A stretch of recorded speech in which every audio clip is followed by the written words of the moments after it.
Hello नमस्कार, मैं संदीप आपका कैरियर एलिवेट के यूट्यूब चैनल पर स्वागत करता हूं। हम हिस्ट्री कर रहे हैं। हाँ, लास्ट क्लास हमने कांग्रेस का गठन करा था भाई, कांग्रेस कैसे बनी वहाँ पे ख़त्म किया था। उसके बाद मैंने आपको इंडियन स्ट्रगल के फेज़ बताए थे और वो 3 फेजेज़ में डिवाइडेड है, गरम दल, नरम दल और गांधी फेज़ में। इंग्लिश में अगर कोई पढ़ रहा है तो एक्सट्रीमिस्ट, मॉडरेट और गांधीयन फेज़ के बारे में हमने जाना था। लास्ट क्लास वहाँ ख़त्म की थी, ठीक है। आज अगर उससे आगे बढ़े हम, ठीक है, तो हम उससे बात देखेंगे भाई भारतीय इतिहास कहाँ पहुँच चुका है 1905 में। और अगर आप लोग इतिहास को थोड़ा सा जानते हो, 1905 की सबसे महत्वपूर्ण घटना क्या हुई थी भाई? बंगाल विभाजन। इंग्लिश में लिखेंगे भाई बंगाल पार्टीशन। क्या लिखेंगे? बंगाल पार्टीशन। अब बंगाल पार्टीशन के बारे में जानना है तो आपको पता है कि अगर ये कुछ इस प्रकार से इंडिया है भाई, ठीक है, यहाँ पे कहीं बंगाल है और पहले कहते हैं असम, उड़ीसा, और ये सारा भी किसी के अंदर आता था, वेस्ट बंगाल। और इस वेस्ट बंगाल को 2 पार्ट में बांटा गया। कैसे कैसे बांटा गया? एक को बोला गया ईस्ट बंगाल और एक को बोला गया वेस्ट बंगाल, ठीक है। बंगाल को 2 पार्ट में विभाजित किया गया। कैसे कैसे? एक ईस्ट बंगाल और एक वेस्ट बंगाल। जो वेस्ट बंगाल है वहाँ पे भाई हमारे हिंदू लोग रहते थे। जो वेस्ट बंगाल है, जो आज भी हमारे पास है, वहाँ पे हिंदू लोग रहते थे भाई। और जो ईस्ट है उनमें मुस्लिम लोगों की जो पॉपुलेशन है वो ज़्यादा थी, ठीक है। मैंने अभी ये बताया कि भारत के इतिहास में 1905 की जो घटना है वो बड़ी महत्वपूर्ण है। और 1905 में क्या होता है? बंगाल विभाजन। अगर हम बंगाल विभाजन की बात करें तो बंगाल कैसे विभाजित हुआ? 2 भागों में विभाजित हुआ, एक ईस्ट बंगाल और एक वेस्ट बंगाल। जो वेस्ट बंगाल है उसके अंदर कौन ज़्यादा था भाई? किसकी पॉपुलेशन ज़्यादा थी? हिंदू की। और ईस्ट के अंदर किसकी थी? मुस्लिम्स की। और ये भी ना भाई सीधा सीधा अंग्रेजों का क्या था? डिवाइड एंड रूल पॉलिसी के अंतर्गत था। क्या था? डिवाइड एंड रूल पॉलिसी, ठीक है। डिवाइड एंड रूल पॉलिसी का मतलब आपको समझ आ रहा होगा भाई, इनको अलग अलग करके भारत में राज करो। अब कुछ बातें करते हैं इनसे रिलेटेड जो एग्ज़ाम में आती है, जैसे कि बंगाल विभाजन की घोषणा कब हुई, कि किस डेट को घोषणा हुई कि बंगाल विभाजन कर दिया जाएगा? वो होती है भाई 19 जुलाई 1905। कब होती है? 19 जुलाई 1905 को क्या होती है? घोषणा होती है। और ये लागू कब होता है भाई? ये डेट, ये लागू कब से स्टार्ट होती है? बंगाल विभाजन की जो ये प्रोसेस है वो कब स्टार्ट होती है? 16 अक्टूबर 1905। इतनी बात आई होगी समझ में। और इस टाइम सबसे इम्पोर्टेंट क्वेश्चन आपसे ये पूछा जाता है कि जब बंगाल विभाजन होता है उस टाइम भारत का गवर्नर जनरल कौन था? तो उस टाइम कौन थे भाई? अगर 1905 के वायसरॉय की बात करें, सॉरी वो पोस्ट चेंज होगी, तो वायसरॉय की बात करें तो उस टाइम थे लॉर्ड कर्जन। क्या नाम है भाई? Lord Curzon. उम्मीद करता हूँ कि आपको ये याद रहेगा। घोषणा कब होती है? 19 जुलाई 1905 में। लागू होता है 16 अक्टूबर 1905 में। और उस टाइम वाइसरॉय कौन थे भाई? Lord Curzon. और बंगाल कैसे विभाजित होता है? 2 भागों में, एक ईस्ट बंगाल और एक वेस्ट बंगाल। वेस्ट बंगाल में हिंदू ज़्यादा हैं और ईस्ट बंगाल में मुस्लिम जनसंख्या ज़्यादा थी। रीज़न मैंने बताया था आपको भी, क्या है भाई? डिवाइड एंड रूल पॉलिसी के अंतर्गत क्या था कि भाई हिंदू और जो मुस्लिम थे उनके बीच में दरार पैदा करना, ठीक है। और कोई रीज़न नहीं था अंग्रेजों का। और इसी के अंतर्गत बंगाल के अंदर इसी टाइम, अगस्त के टाइम था भाई, उसको कहते हैं एक स्वदेशी मूवमेंट भी चलाएगी इसी का विरोध के लिए। उसके बारे में जानकारी देखते हैं भाई। और आपके एग्जाम में पेपर में कैसे आता है भाई क्वेश्चन? डायरेक्ट आएगा कि बंगाल विभाजन कब हुआ और उसमें डेट्स गिवन होंगी, ईयर गिवन हो गया। जैसे एक क्वेश्चन बता देता हूँ। क्वेश्चन आएगा भाई बंगाल पार्टीशन कब हुआ? उसका ऑप्शन होगा भाई 1905, 1902, 1908 या 1910। तो आपको क्या टिक करना है भाई? 1905 में। अगर उसके बाद पूछते हैं कि कैसे डिवाइडेड था, तो आप बताओगे ईस्ट और वेस्ट पार्ट में। कौन वाइसरॉय था? आप बताओगे लॉर्ड कर्जन। घोषणा कब हुई थी? घोषणा हुई थी भाई 19 जुलाई 1905 में। और लागू कब हुआ था ये? 16 अक्टूबर 1905 में। ठीक है, मैं बता रहा था अभी भाई 7 अगस्त 1905 में क्या होती है, एक मूवमेंट स्टार्ट होती है वेस्ट बंगाल के अंदर जिसे कहते हैं स्वदेशी मूवमेंट। क्या कहते हैं भाई? स्वदेशी मूवमेंट। इस मूवमेंट में क्या था भाई, कुछ ज़्यादा नहीं है भाई। इसके अंदर ये बोला गया कि बंगाल की जनता, जो बंगाल बहुत बड़ा एरिया था भाई, उस टाइम बंगाल किस किस के अंदर आता था, मतलब आज जो पूरा वेस्ट बंगाल है, असम है और उड़ीसा है, ये सारा एरिया क्या कवर करता था भाई, उस टाइम का बंगाल कवर करता था। वो बहुत बड़ा एरिया था। तो इसके अंदर वहाँ के लोगों ने क्या किया कि अंग्रेज की जितनी भी वस्तुएं हैं, फॉरेन गुड्स जिसे कहते हैं भाई, क्या कहते हैं, फॉरेन गुड्स, इनका क्या करेंगे, बाइकआउट करेंगे। और किसको अपनाएंगे भाई? सिर्फ इंडियन गुड्स को अपनाएंगे। क्या करेंगे भाई? ये विरोध करने का तरीका था। हम कहेंगे हम फॉरेन के कोई भी इक्विपमेंट्स नहीं लेंगे, उनसे कोई भी सामान नहीं लेंगे हमारे यूज़ का। हम क्या लेंगे? भारतीयों के निर्मित जो सामान है वो लेंगे। जैसे कि अभी आपके पीएम मोदी, हमारे पीएम मोदी क्या कहते हैं भाई? Make in India. भाई इंडिया की बनी चीज़ों के ऊपर ये ज़्यादा जोर देते हैं। तो उस टाइम भी यही था, स्वदेशी मूवमेंट भी इसी से रिलेटेड थी। और इसको कई जगह ना भाई वंदे मातरम मूवमेंट भी बोला गया। क्या बोला गया है? वंदे मातरम मूवमेंट। और इसके अंदर क्या है कि वहाँ की जनता क्या करेगी, अंग्रेजी जो भी सामान है उसका बहिष्कार करेगी और कौन सा सामान खरीदेंगे? जो भारतीयों के द्वारा निर्मित है। आगे चलेंगे इसी में, ठीक है। जब ये मूवमेंट चल रही थी, इनमें इंपॉर्टेंट लोग कौन थे भाई? तो मैं आपको बताया भाई, जो आपके याद होगा मैंने लास्ट क्लास में बताया था गरम दल के बारे में। वो कौन थे भाई? लाल, बाल और पाल। लाल से आपको पता है कौन है भाई? लाला लाजपत राय। बाल से पता है आपको कौन? बाल गंगाधर तिलक। और पाल से आपको पता है बिपिन चंद्र पाल।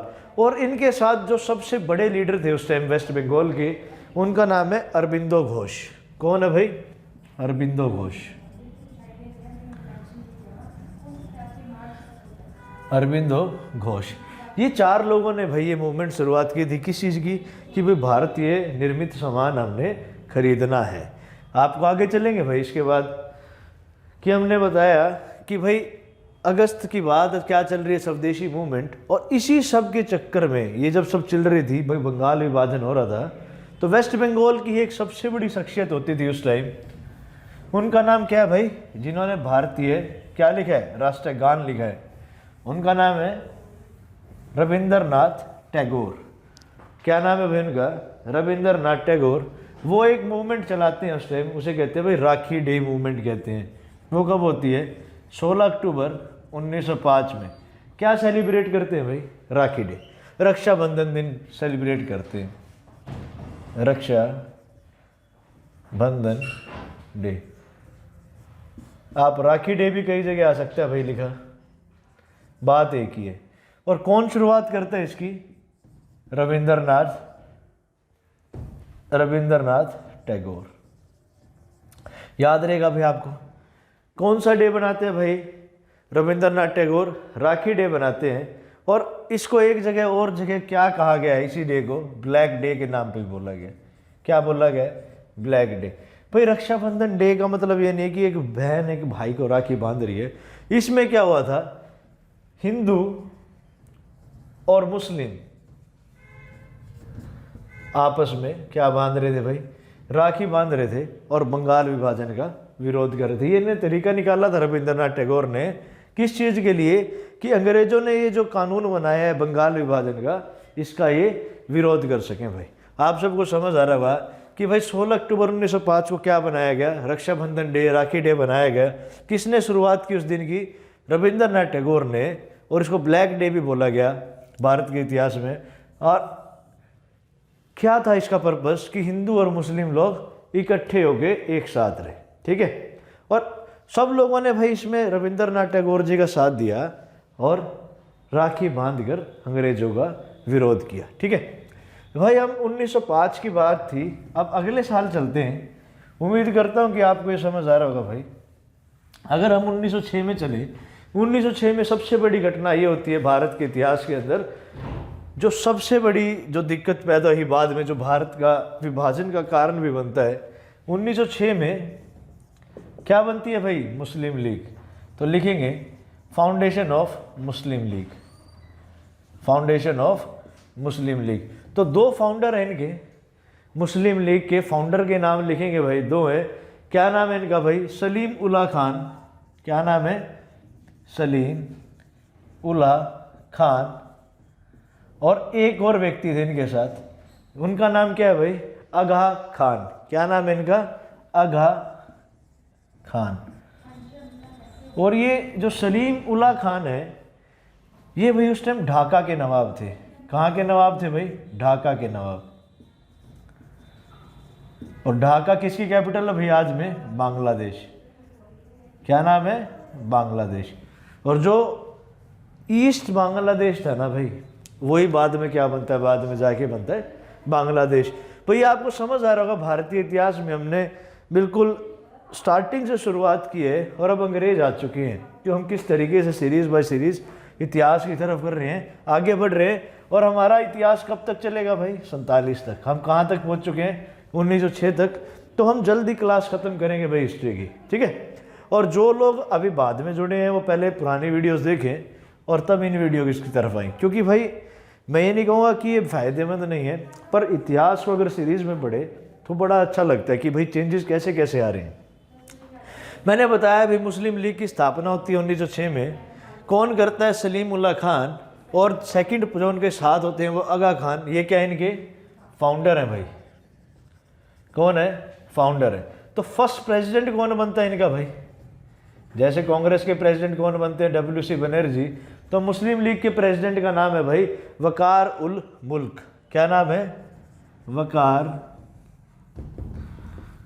वकार उल मुल्क। और वॉइसरॉय कौन था भाई इनके टाइम में? Lord Minto second. कौन था? Lord Minto second. अगर कांग्रेस के बारे में बात करें, कांग्रेस का फाउंडर कौन है भाई? A.O. ह्यूम, ठीक है। तो यहाँ पे फाउंडर की जगह, इन दोनों की जगह क्या नाम आएगा? A.O. ह्यूम। देखो ऐसे ही पढ़ते हैं भाई एक दूसरे से कंपेयर करके।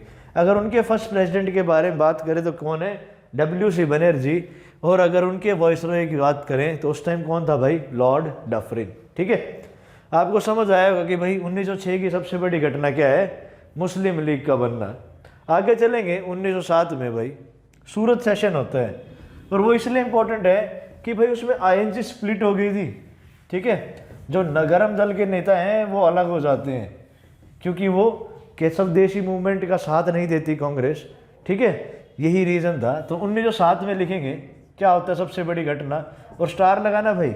बहुत बार पूछा गया कि सूरत सेशन कब हुआ है, जहाँ पे कांग्रेस का विभाजन हो जाता है। तो लिखेंगे 1907 में सूरत सेशन, सूरत सेशन। और ये इसलिए फेमस है भाई, क्या होता है इसमें? कांग्रेस स्प्लिट हो जाती है। और हमारे इसके टाइम में भी वाइसरॉय कौन थे भाई? तो वाइसरॉय लिखेंगे, वाइसरॉय थे इस टाइम मिंटो सेकंड। कौन था? Minto second. Lord Minto second ही थे भाई। 1906 में भी वही थे जब मुस्लिम लीग बनती है, और जब सूरत सेशन होता है जब भी वाइसरॉय कौन है? Minto second. अगर बात करें जब सूरत सेशन हुआ उस टाइम प्रेसिडेंट कौन था कांग्रेस का? तो उनका नाम लिखेंगे भाई। कौन है? रास बिहारी घोष। RB घोष करके आपको मिलेगा भाई आंसर, RB घोष। और मैं इसलिए इंपॉर्टेंट 1907 का क्या हो जाती है भाई? स्प्लिट हो जाती है। कौन स्प्लिट हो जाता है? INC, ठीक है। अगर 1907 से हम आगे चलें तो 1909 में चलते हैं, और 1909 में एक एक्ट आता है। वो क्या एक्ट है भाई? गवर्नमेंट ऑफ इंडियन एक्ट 1909, जिसे मार्ले मिंटो रिफॉर्म भी कहते हैं। तो यहाँ पे लिख रहा हूँ मैं 1909 में क्या आता है भाई? गवर्नमेंट ऑफ इंडियन एक्ट आता है। इसे क्या कहते हैं? मार्ले मिंटो रिफॉर्म भी कहते हैं। क्या कहते हैं? Morley Minto reform. अब आपको समझ आ रहा होगा कि भाई ये किस तरीके से एक्ट आ रहे हैं, हर साल हम आगे आगे जा रहे हैं। तो 1909 में क्या आता है भाई? गवर्नमेंट ऑफ इंडिया एक्ट, और इसे क्या कहते हैं? मार्ले मिंटो रिफॉर्म भी करते हैं। इसके अंदर क्या होगा भाई? इसके अंदर कुछ नहीं था कि भाई मुस्लिम सिर्फ मुस्लिम को ही वोट देगा और मुस्लिम सिर्फ मुस्लिम के लिए ही रिस्पॉन्सिबल होगा। इसको मतलब इतना जातिवाद भारत में फैला दिया गया था, धर्मवाद इतना फैला दिया गया था कि भाई इन्होंने एक रूल ही बना दिया। क्या रूल बनाया कि अगर कोई मुस्लिम है वो सिर्फ वोट भी किसको दे सकता है, एक मुस्लिम कैंडिडेट को इलेक्शन में। देखना, एक मुस्लिम जो कैंडिडेट, जो एक साधारण एक आदमी है, वो वोट भी किसको दे सकता है अगर इलेक्शन की बात करें, अगर कोई मुस्लिम कैंडिडेट है। क्या है भाई, मुस्लिम कैंडिडेट है। और मुस्लिम के जो जिम्मेवारी लेगा वो भी कौन लेगा, एक मुस्लिम लेगा। भाई आपको समझ आ रही होगी कितना बड़ा मतलब ये कदम था भारतीय कल्चर को ख़त्म करने की तरफ, कि इन्होंने बोला अगर एक इलेक्शन में मुस्लिम खड़ा होता है और जो जनता है मुस्लिम, वो सिर्फ उनके लिए ही वोट कर सकती है, वो उन्हीं को वोट करेंगे, और जो भी गलत होगा या सही होगा उसकी रिस्पॉन्सिबिलिटी भी किसकी होगी, मुस्लिम्स की होगी। तो इसके बारे में जानेंगे भाई। ये भी क्या था, सीधा साधा एक डिवाइड एंड रूल पॉलिसी थी भी अंग्रेज की।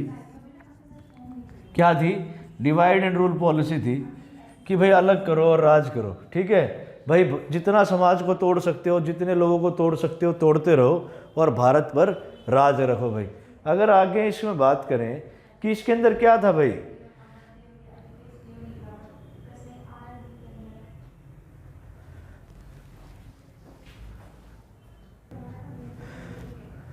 अगर आपको ये दिख रहा होगा भाई बोर्ड पे, और आपसे क्वेश्चन बड़ा बार पूछा गया है, क्वेश्चन आता है बार बार कि सांप्रदायिक निर्वाचन के जनक कौन है। लिख रहा हूं भाई मैं, सांप्रदायिक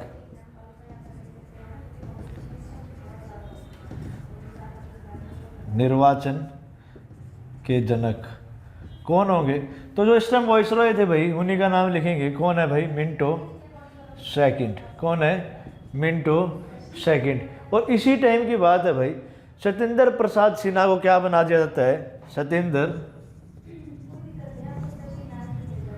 प्रसाद सिन्हा को क्या बना दिया जाता है, कार्यपालिका परिषद का अध्यक्ष बना दिया जाता है। क्या बना दिया जाता है, कार्यपालिका परिषद के प्रथम मेंबर बनते हैं भाई। क्या बनते हैं, कार्यपालिका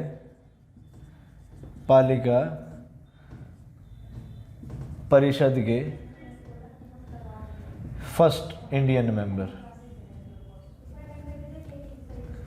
तो ये सब बातें किसके एक्ट की वजह से है, 1909 की वजह से। इसको क्या बोला गया भाई, पार्लियामेंटो रिफॉर्म बोला गया है। क्या क्या की चीज़ें थी भाई, कोई मुस्लिम अगर कैंडिडेट है उसको कौन वोट दे सकता है, सिर्फ एक मुस्लिम दे सकता है। सीधे सीधे क्या शो कर रहा था भाई, इनमें फूट डालो राज करो नीति के अंतर्गत ये था। और सेकंड भाई, सांप्रदायिक निर्वाचन के जनक किन्हें माना गया है। अगर क्वेश्चन आए आपके कम्युनल रिप्रेजेंटेशन की अगर बात हो, अगर इसको आपने समझना तो क्या होगा भाई, कम्युनल रिप्रेजेंटेशन। ठीक है, और उसके जनक कौन है भाई, लॉर्ड मिंटो। और सत्येंद्र प्रसाद सिन्हा को क्या बनाया गया, कार्यपालिका परिषद थी जो उस टाइम की, उसके ये फर्स्ट इंडियन मेंबर बने थे। आपको दिख रहा होगा भाई 1909 आ रहा है। अब अगर 1909 से हम आगे चलें तो आपको समझ आएगा क्या आएगा भाई, 1911। और 1911 में क्या होता है भाई, दिल्ली दरबार। 1911 में क्या लगता है, दिल्ली दरबार। और ये इसलिए फेमस है, आज जो भारत की कैपिटल दिल्ली है, पहले ये नहीं थी भाई। 1911 से पहले, 1911 से पहले कलकत्ता भारत की कैपिटल हुआ करती थी भाई। तो दिल्ली दरबार लगता है भाई। और दिल्ली दरबार में क्या होता है, किंग जॉर्ज आते हैं और क्वीन मैरी आती है, और इनके सम्मान के लिए दिल्ली दरबार लगता है। 1911 में क्या होता है भाई, दिल्ली दरबार। क्या होता है इसमें, कौन से राजा आते हैं भाई, जॉर्ज फिफ्थ। कौन आता है, जॉर्ज फिफ्थ। वह रानी का नाम क्या था भाई उस टाइम जो आती है, उनका नाम है क्वीन मैरी। क्या नाम है उनका, क्वीन मैरी। वो भारत आते हैं और इनके सम्मान के लिए इसको रखा जाता है। और इसी के अंदर क्या होता है भाई, ये क्या करते हैं, जो बंगाल का विभाजन होता है 1905 में, वो 1911 में ये लोग कैंसिल कर देते हैं। क्या कर देते हैं भाई, बंगाल विभाजन को कैंसिल कर देते हैं। बंगाल, पार्टीशन ऑफ बंगाल को क्या करते हैं, पार्टीशन ऑफ बंगाल को कैंसिल कर देते हैं, जो 1906 में कराते हैं भाई। कौन कराता है? कर्जन कराता है। और जब दिल्ली दरबार लगता है तो ये किनके सम्मान में लगाया जाता है भाई? जॉर्ज फिफ्थ आती है और क्वीन मैरी आती है भारत में, इनके सम्मान में लगता है। और इसको क्या कर देते हैं, ये जो उस टाइम 6 साल पहले जो कर्जन करता है कि भाई बंगाल का विभाजन कर देता है, ईस्ट बंगाल और वेस्ट बंगाल में 2 पार्ट में विभाजित करता है, उसको कौन कैंसिल कर देता है भाई? जब ये राजा जॉर्ज फिफ्थ और क्वीन मैरी भारत आते हैं, ये इस जो भी उन्होंने ये रूल बनाया था उसको कैंसिल कर देते हैं। और 1911 में क्या होता है, जो भी मैं बता रहा था आपको, कैपिटल शिफ्ट हो जाती है कहाँ से? कलकत्ता से। कलकत्ता से कहाँ शिफ्ट हो जाती है भाई? कैपिटल दिल्ली। और आज भी दिल्ली ही भारत की क्या है? कैपिटल है। अब आपको समझ आ रहा होगा कि भाई 1911 क्यों इंपॉर्टेंट है। अगर आपसे आज भी पूछ ले कि भाई भारत की जो आज कैपिटल दिल्ली है वो किस साल बनाएगी, तो आपका आंसर क्या आएगा? 1911। और इस टाइम जो वॉइसरॉय थे उनका नाम है भाई हार्डिंगे। क्या नाम था उनका वॉइसरॉय का? जब दिल्ली दरबार लगता है, जब कैपिटल शिफ्ट होती है, उनका नाम है हार्डिंगे। और भाई ये सब लोग अपने नाम क्या लगाते थे? लॉर्ड। तो आप लोग भी लगाना, क्या नाम है इनका भाई? लॉर्ड हार्डिंगे। 1911 आपको समझ आया होगा। बंगाल विभाजन कैंसिल होता है, प्लस कलकत्ता शिफ्ट होके कैपिटल कहाँ जाती है? दिल्ली। ठीक है। अगर आगे चलें भाई, 27 दिसंबर 1911 में, एक सच्ची दिसंबर में ही होगा, एक पॉइंट रह गए, 1911 के अंदर ही अगर आगे चलें तो दिसंबर की बात है, 27 दिसंबर 1911। इसके टाइम क्या हुआ भाई? फर्स्ट टाइम भारतीय इतिहास में क्या हुआ? नेशनल एंथम गाया गया। क्या गाया गया भाई? नेशनल एंथम गाया गया। और ये क्यों हुआ भाई? आईएनसी सेशन हुआ था 1911 में, इंडियन नेशनल कांग्रेस का एक सेशन होता है, और वो कहाँ होता है भाई? कोलकाता में। कहाँ होता है? कोलकाता में। बट उस टाइम हम इसे क्या कहते थे? कलकत्ता। क्या कहते थे? कलकत्ता। और 27 दिसंबर 1911 में पहली बार क्या गाया गया? National anthem. भाई आपको समझ आ रहा होगा कि 2 जगह ये इम्पोर्टेंट है, 3 जगह सॉरी, कि भाई पार्टीशन ऑफ बंगाल कैंसिल होता है, कैपिटल दिल्ली शिफ्ट होती है, और 1911 में ही 27 दिसंबर को पहली बार क्या गाया गया भाई? नेशनल एंथम गाएगा। आप सबको पता होगा नेशनल एंथम किसने लिखी है भारत की? रविंद्रनाथ टैगोर ने। किसने लिखी है नेशनल एंथम? नेशनल एंथम समझ रहे हो ना भाई? जन गण मन। जन गण मन स्कूल में आप करते थे, तो ये जन गण मन किसने लिखा है भाई? रविंद्रनाथ टैगोर ने। ठीक है। और एक सवाल और है रविंद्रनाथ टैगोर से, मैं बताना भूल गया आपको, क्या कि इन्होंने बांग्लादेश का भी भाई नेशनल एंथम लिखा है। तो अगर आपसे क्वेश्चन आए ऐसे व्यक्ति का नाम बताओ जिन्होंने 2 देशों का नेशनल एंथम लिखा है, तो क्या आंसर होगा भाई? रविंद्रनाथ टैगोर। और बांग्लादेश जैसे हमारा जनगण मन है, इनका जो नेशनल एंथम है वो कैसा है भाई? अमार सुनार बांग्ला। क्या है? अमार सुनार बांग्ला। आपको समझ आ रहा होगा भाई क्यों 1911 का महत्व भारत के इतिहास में बढ़ता जा रहा है, कि भाई इतनी सारी चीज़ें उसके टाइम में हुई हैं कि जॉर्ज फिफ्थ और क्वीन मैरी आते हैं, बंगाल विभाजन को ये कैंसिल करते हैं, भाई कैपिटल शिफ्ट कराते हैं। फिर 1911 दिसंबर में ही क्या होता है? कांग्रेस का एक सेशन होता है, कहाँ पे? कलकत्ता में। वहाँ पे फर्स्ट टाइम क्या गाया गया भाई? National anthem. नेशनल एंथम लिखा किसने? रविंद्रनाथ टैगोर ने। और भाई इन्हें क्या भी अवार्ड मिला है? नोबेल प्राइज़ भी मिला हुआ है। और लिटरेचर में इन्हें क्या मिला है? नोबेल प्राइज़ मिला हुआ है। तो आपको याद रखनी चाहिए भाई ये सारी बातें। और इन्होंने 2 देशों का क्या लिखा है? क्या लिखा है इन्होंने 2 देशों का? नेशनल एंथम हमारा जनगण मन, और बांग्लादेश का अमार सुनार बांग्ला। ठीक है।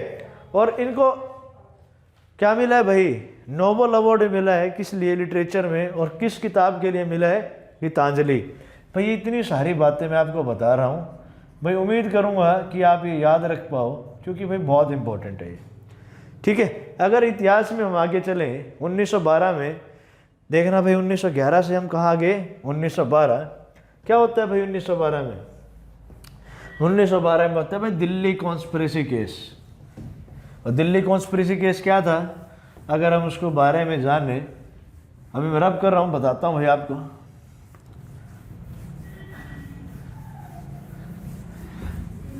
1912 में होता है भाई, रास बिहारी बोस, जो रास बिहारी बोस है वो क्या करते हैं, जो उस टाइम के वॉइसरॉय होते हैं, आपको पता ही है 11 के टाइम जब कैपिटल शिफ्ट हो रही तो मैंने बताया कौन था भाई, लॉर्ड हार्डिंगे, उनको मारने के लिए एक बम से उनके ऊपर हमला करते हैं और दिल्ली के चांदनी चौक से जब वो जा रहे थे तो वो बम उनके ऊपर फेंक देते हैं, पर वो बच जाता है भाई फिर भी, ठीक है।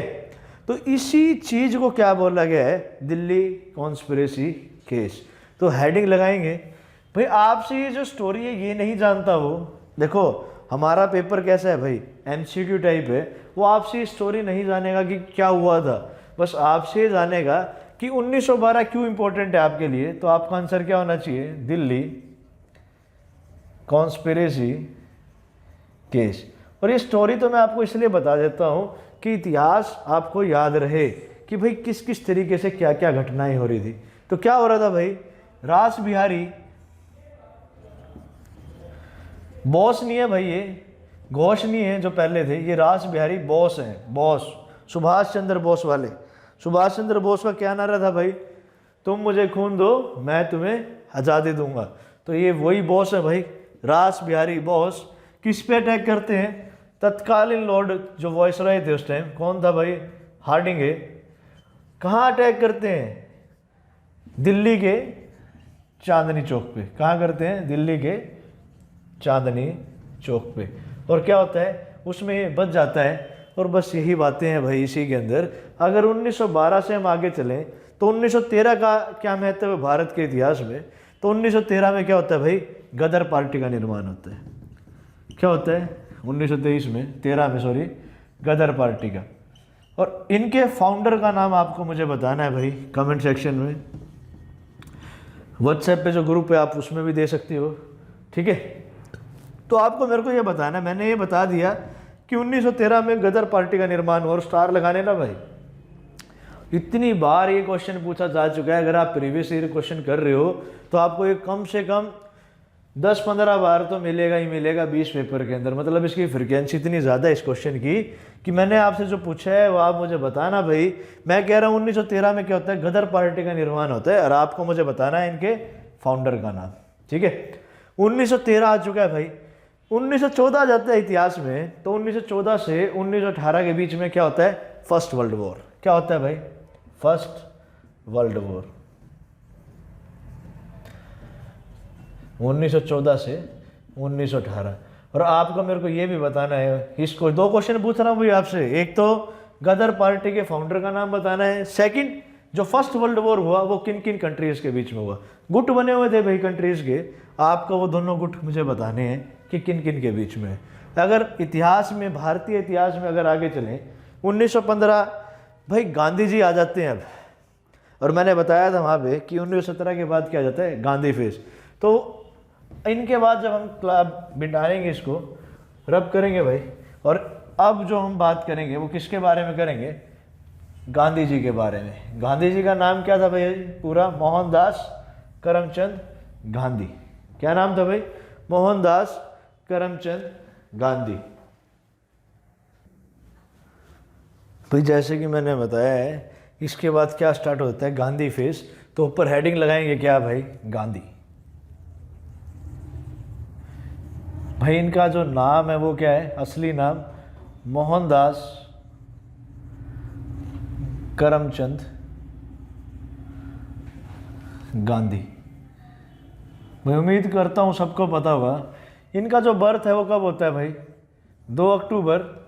कब होता है भाई, 2 अक्टूबर 1869। कब होता है, 2 अक्टूबर 1869। बर्थ प्लेस क्या है भाई इनकी, पोरबंदर। और पोरबंदर कहाँ पड़ता है भाई, गुजरात में, ठीक है।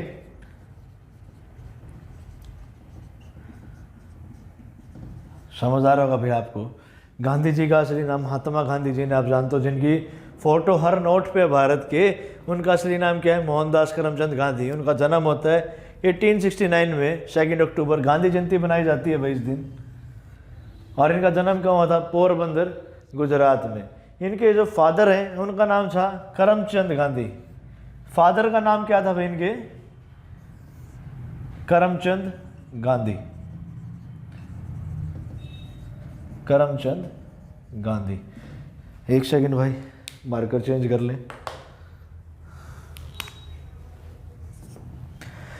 इनके फादर का नेम क्या था भाई? करमचंद गांधी। इनकी मदर का नेम क्या है भाई? पुतली बाई। क्या नाम है इनका?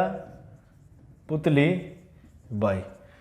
भाई समझ आ रहा होगा ये क्या है? फादर नेम, बर्थ प्लेस, ठीक है। ये क्या है? Mother name. और इनकी वाइफ का नाम क्या है भाई? कस्तूरबा बाई। क्या नाम है? कस्तूरबा भाई। भाई उम्मीद कर रहा हूँ आपको इसको पता भी होगा भाई। आपके इनको क्या कहते हैं? राष्ट्रपिता के नाम से भी जाना जाता है गांधी जी को। इनको उपाधि मिली है किस चीज़ की भाई? राष्ट्रपिता।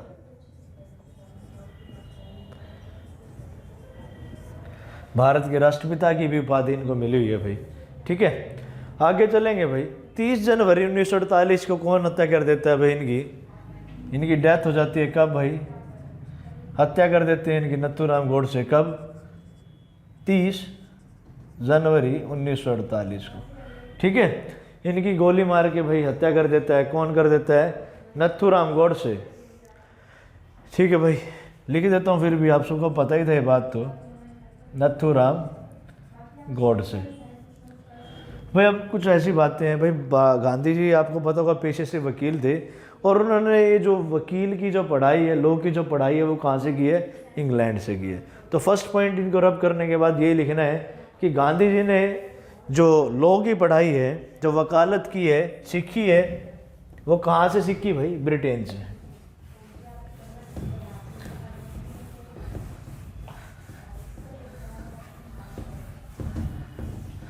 फर्स्ट पॉइंट है भाई।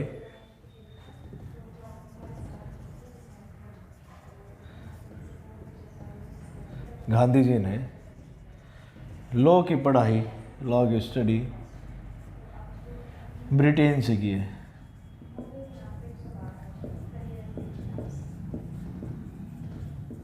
ठीक है। सेकंड लिखेंगे भाई, ये आपको समझ आएगा कहाँ से पढ़ी अभी इन्होंने? ब्रिटेन से की है। और इसके बाद का पॉइंट ये है कि ये अपना प्रैक्टिस करने 1993 में कहाँ चले जाते हैं भाई? प्रैक्टिस करने के लिए जाते हैं। काफ़ी बार ये कन्फ्यूज़न आती है कि साउथ अफ्रीका जाते हैं गांधी जी, बट वो कहाँ क्यों जाते हैं वहाँ पे? प्रैक्टिस करने की, क्योंकि इंडिया में इनको प्रैक्टिस करने का मौका नहीं मिलता भाई, ज़्यादा भेदभाव बहुत ज़्यादा था हमारे यहाँ पे। तो ये कहाँ चले जाते हैं 1893 में? वकालत की प्रैक्टिस करने, लॉ की प्रैक्टिस करने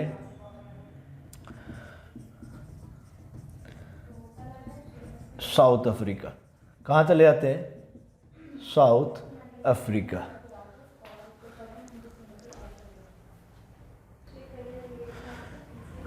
भाई मैंने बताया गांधी जी ने लॉ की जो शिक्षा है वो कहाँ से प्राप्त की? इंग्लैंड से प्राप्त की, ब्रिटेन से प्राप्त की। 1893 में ये लॉ की प्रैक्टिस करने के लिए कहाँ चले जाते हैं? South Africa. उसके बाद कैसे सिलसिला चलता है? एक बार भाई 1901 में क्या होता है? कलकत्ता सेशन होता है। 1901 में क्या होता है? कलकत्ता सेशन, INC का भाई, और उसमें ये पार्टिसिपेट करते हैं। भाई आपसे बहुत बार ये क्वेश्चन पूछे जाएंगे, तो आपको याद रखना है। 1901 में क्या करते हैं? कलकत्ता सेशन में भाग लेते हैं। 1906 में गांधी जी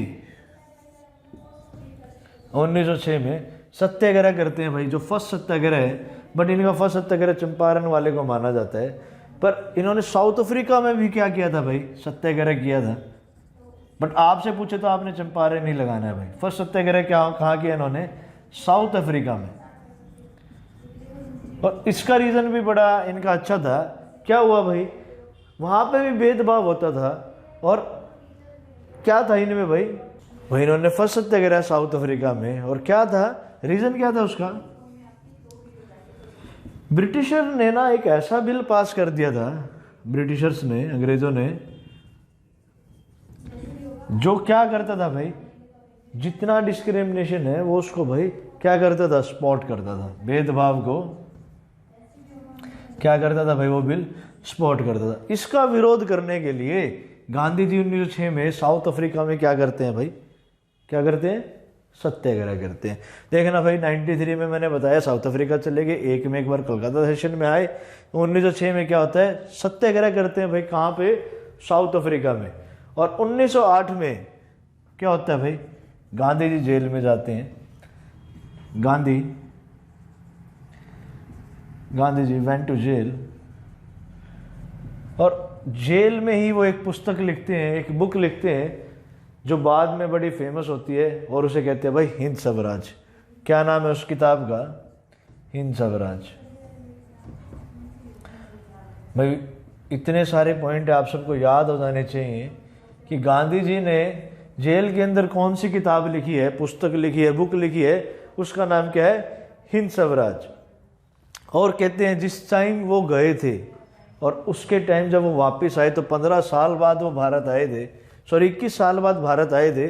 और ऊपर लिख रहा हूँ भाई यहाँ पे, कब आते हैं भाई, 1915 में गांधी जी क्या होते हैं, भारत वापस आ जाते हैं। क्या हो जाते हैं, भारत वापस आ जाते हैं।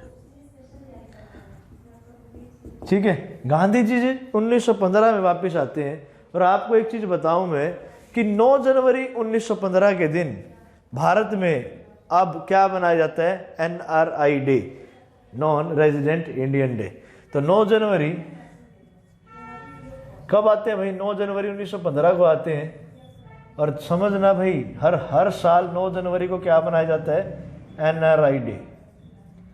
और हिंदी में से कहते हैं प्रवासी दिवस। क्या कहते हैं भाई, प्रवासी दिवस। तो गांधी जी जब भारत आए उसको एक उत्सव के रूप में मनाया जाता है भारत में। किस नाम से उसको सेलिब्रेट करते हैं भाई, NRI डे के उसमें। अब आपको कुछ बुक्स लिखवा देता हूं जो गांधी जी से रिलेटेड बड़ी इंपॉर्टेंट है। वो मैगजीन भी थी, उनकी ऑटोबायोग्राफी भी है, तो वो सारी हम डिस्कस करते हैं भाई। अब तो उम्मीद कर रहे हैं आपको समझ आया होगा। गांधी के जन्म से लेके भारत से जब ये पढ़ने के लिए जाते हैं, साउथ अफ्रीका में जो जीवन व्यतीत करते हैं और आते हैं, वो मैंने सारा आपको बताया। जेल में एक किताब भी लिखते हैं हिंद स्वराज नाम की। और उसके आगे गांधी जी ने कुछ मैगजीन स्टार्ट कर रखी थी, तो मैगजीन्स में लिखेंगे भाई इंडियन ओपिनियन, बहुत बार आया भाई ये कि इंडियन ओपिनियन के राइटर कौन है, तो आपका आंसर क्या होगा भाई, महात्मा गांधी। नवजीवन एक मैगजीन है, उनके राइटर भी कौन है भाई, कौन है उनके भी राइटर, महात्मा गांधी। और एक था भाई यंग इंडिया, क्या नाम है, यंग इंडिया। और यंग इंडिया के भी जो राइटर हैं वो भी कौन होंगे, महात्मा गांधी। जब महात्मा गांधी के बारे में कर रहे हैं तो भाई उन्हीं के बाद में बार बार आएंगी। और कहते हैं यंग इंडिया का ही नाम बदल के बाद में इन्होंने इस मैगजीन का नाम क्या कर दिया था, हरिजन। क्या कर दिया था भाई, हरिजन।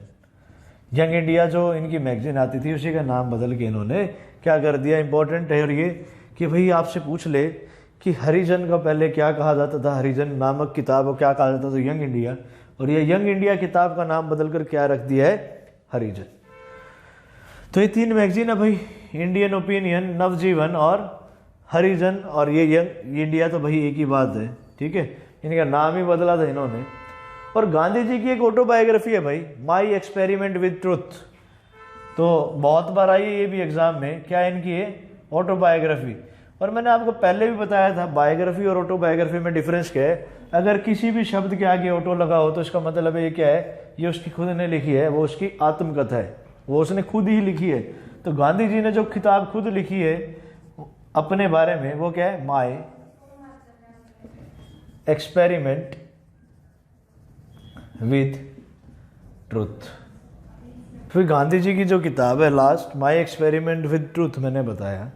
और आज की क्लास को यहीं ख़त्म करते हैं और इसके बाद हम नेक्स्ट क्लास में कंटिन्यू करेंगे, ठीक है। और आप सब लोग वीडियोस देखें भाई। और मैं बताया था लाइक वीडियो में भी कि भी ऑफलाइन क्लास भी चल चुकी हैं, और जिसको ऑफलाइन में एडमिशन लेना है वो ऑफलाइन भी आ सकते हैं। Thank you.